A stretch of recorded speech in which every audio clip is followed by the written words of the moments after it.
Hello friends, मैं नीता भास्कर आप सभी लोगों का अपने यूट्यूब चैनल पर स्वागत करती हूँ।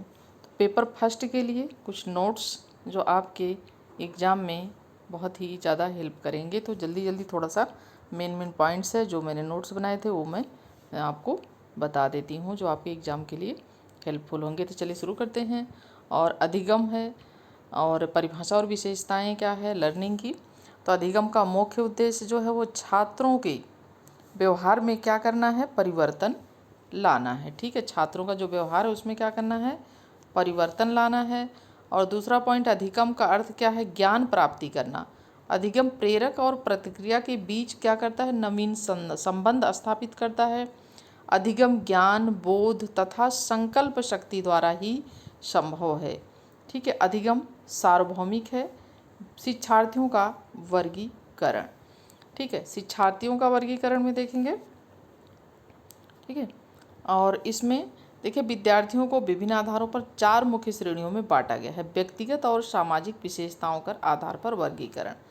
ठीक है, तो इसमें क्या है, अवस्था और परिपक्वता के स्तर, विषय के प्रति मनोदृष्टि, ठीक है, एवं प्रेरणा, व्यवसायिक अपेक्षाएं एवं आकांक्षाएं क्या है, विशेष प्रतिभा क्या है, यांत्रिक निपुणता क्या है, विभिन्न पर्यावरण परिस्थितियों में कार्य करने की क्षमता। तो ये देखिए 6 आधारों पर इनका वर्गीकरण किया गया है। ठीक है, इसमें आता है पहले में। दूसरा है अधिगम शैली के आधार पर। पहला क्या था, शिक्षार्थियों का वर्गीकरण है व्यक्तिगत और सामाजिक विशेषताओं के आधार पर। ठीक है, व्यक्तिगत और सामाजिक विशेषताओं के आधार पर 6 आधार पर, और अधिगम शैली के आधार पर वर्गीकरण। तो अधिगम शैली के आधार पर 5 आधार पर है। दृश्य संबंधी यानी चित्र और प्रदर्शन विधि द्वारा, श्रवण संबंधी, श्रव्य और ध्वनि संबंधी, सहज ज्ञान यानी अंतर्दृष्टि और आंतरिक अनुभूति, और आगमनात्मक तथ्यों अवधारणा विकसित करना, चिंतनशील, विचार विमर्श और आत्मनिरीक्षण। ठीक है, श्रवण के आधार पर वर्गीकरण, सक्रिय श्रवण, सहानुभूति श्रवण, मूल्यांकन और आलोचनात्मक श्रवण, और सराहनात्मक श्रवण। फिर है विचार शैली के आधार पर वर्गीकरण, चिंतनशील विचारक, रचनात्मक विचारक, ठीक है, व्यवहारिक विचारक और वैचारिक विचारक। 4 प्रकार का वर्गीकरण है विचार शैली के आधार पर। अब शिक्षण को प्रभावित करने वाले कारक क्या हैं। ठीक है, क्या कारण है, शिक्षक की शैक्षिक योग्यता, शिक्षण की जो शैक्षिक योग्यता है वो प्रभावी बनाने में सहायता करती, यानी शैक्षणिक योग्यता जितनी अधिक होगी वह उतनी ही अच्छी तरीके से शिक्षक चीज़ों को, विद्यार्थियों को समझ पाएगा और अपनी चीज़ें समझा पाएगा। अगर उसे अपने विषय में ज्ञान नहीं होगा या उसकी क्वालिफिकेशन अच्छी नहीं होगी तो फिर वो विद्यार्थियों के लिए प्रभावी नहीं होगा। ठीक है, दूसरा शिक्षण कौशल, यानी जो विधियाँ अपनाता है, शिक्षण कौशल जो है वह विधि जो अपनाता है उसके द्वारा प्रभावित कर सकता है। ठीक है, और उसका तीसरे पॉइंट पे क्या आता है, उसका अनुभव आता है। ठीक है, यानी शिक्षक को कितना अनुभव है। फिर कक्षा का वातावरण क्या है, यानी जो विद्यालय है या कक्षा है, आपकी क्लास है, उसका वातावरण क्या है, उसका पर्यावरण इन्वायरमेंट क्या है।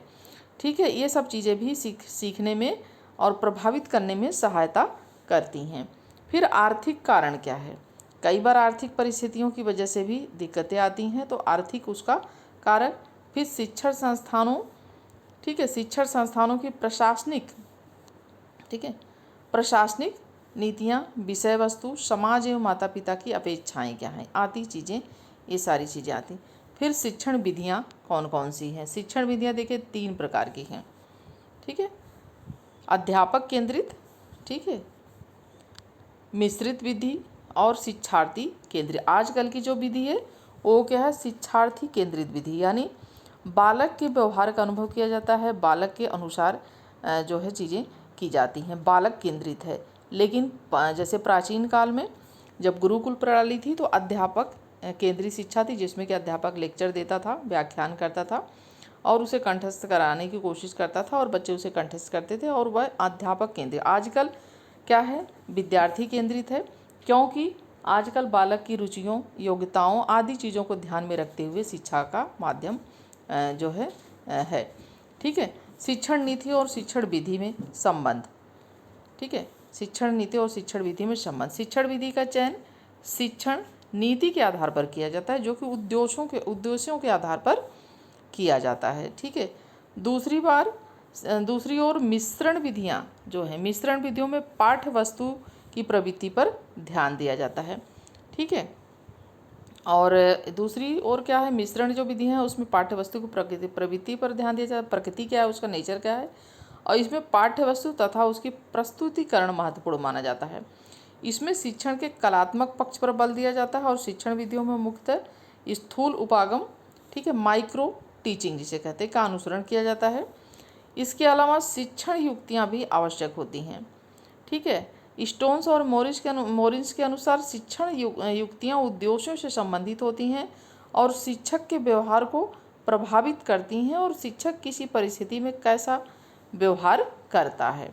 ठीक है, अध्यापक केंद्रित जो पद्धति है व्याख्यान विधि है, जैसे किसी भी पाठ्य वस्तु को भाषण के माध्यम से रूप में पढ़ाने से है। लाभ क्या क्या हैं, देखिए, यह शिक्षक के लिए सरल, संक्षिप्त एवं आकर्षक है, क्योंकि ये शिक्षण जो अध्यापक केंद्रित विधि है ये कम समय में ज़्यादा शिक्षार्थियों को सम्मिलित किया जा सकता है, क्योंकि अधिक विद्यार्थियों को लेक्चर ही देना, व्याख्यान देना है, तो वो समझें या ना समझें, लेकिन अधिक से अधिक बच्चों को इसमें सम्मिलित कर व्याख्यान देकर टीचर का कार्य पूरा हो जाता है।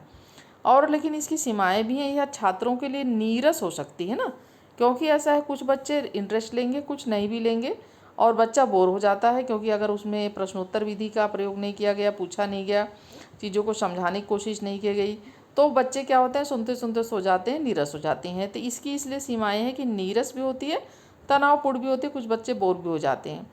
ठीक है, और कुछ लोग श्रोता जो है वो एक तरीके से निष्क्रिय हो जाते हैं और ध्यान नहीं देते। और व्याख्यान विधि, चर्चा विधि, समूह शिक्षण विधि, इसके पुनरावलोकन की समीक्षा नीति का नाम दिया जाता है, और इसमें शिक्षक की कक्षा शिक्षण के प्रकृति का पता चलता है, क्या हो चुका है। ठीक है, इसमें क्या हो चुका है और कितना पाठ्यक्रम शेष आदि, ये सारी चीज़ें।